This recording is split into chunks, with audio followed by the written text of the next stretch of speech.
Hello बच्चों, तो चलिए इस प्रश्न को पढ़ते हैं। सिद्ध कीजिए कि अंतराल 0 से 2 में एफ एक्स बराबर एक्स स्क्वायर ई की घात माइनस एक्स एक्स के सापेक्ष वर्धमान फलन है।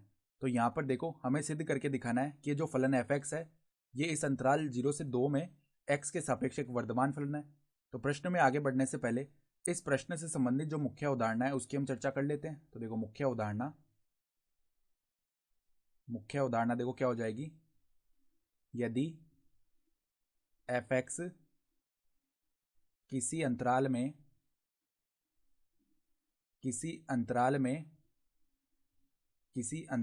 वर्धमान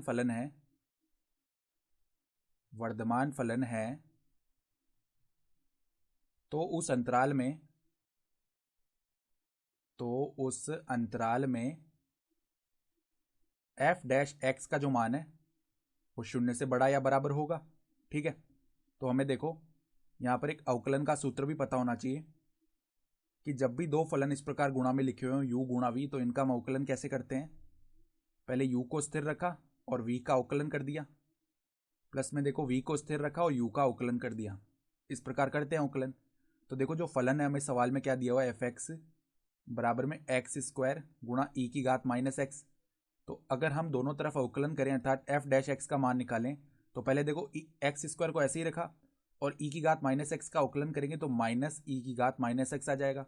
फिर प्लस में देखो ई की घात माइनस एक्स को ऐसे ही रखा और एक्स स्क्वायर का अवकलन करेंगे तो 2x आ जाएगा गुणा में। ठीक है, तो अगर यहाँ से x ई की घात माइनस एक्स को उभयनिष्ठ ले लिया तो क्या बनेगा। देखो, x ई की घात माइनस एक्स को उभयनिष्ठ लिया तो 2 माइनस एक्स ये पद बच जाएगा। ठीक है, तो अब देखो ये जो ई की घात माइनस एक्स है ये तो सदैव धनात्मक है क्योंकि चर घातांकी फलन सदैव धनात्मक होते हैं। ठीक है, और देखो अब हमें x कहाँ से कहाँ तक लेना है।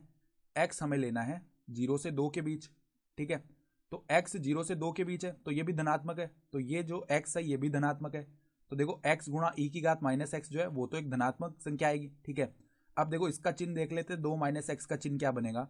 तो यहाँ पर x 0 से 2 के बीच में है तो माइनस एक्स की बात करें तो वो -2 से 0 के बीच होगा। ठीक है, और अगर हम यहाँ पर 2 जोड़ दें तो 2 माइनस एक्स की बात करें तो वो कहाँ से कहाँ तक होगा, 0 से 2 के बीच हो जाएगा। ठीक है, तो 2 माइनस एक्स 0 से 2 के बीच अर्थात धनात्मक होगा, तो ये भी धनात्मक आ रहा है। तो धनात्मक गुणा धनात्मक गुणा धनात्मक एक धनात्मक संख्या आएगी। तो हम क्या देख सकते हैं कि एफ डैश एक्स का जो मान है वो क्या आ रहा है, धनात्मक आ रहा है। तो हम क्या बोल देंगे, अतः एफ एक्स अतः जो एफ एक्स है, एफ एक्स अंतराल 0 से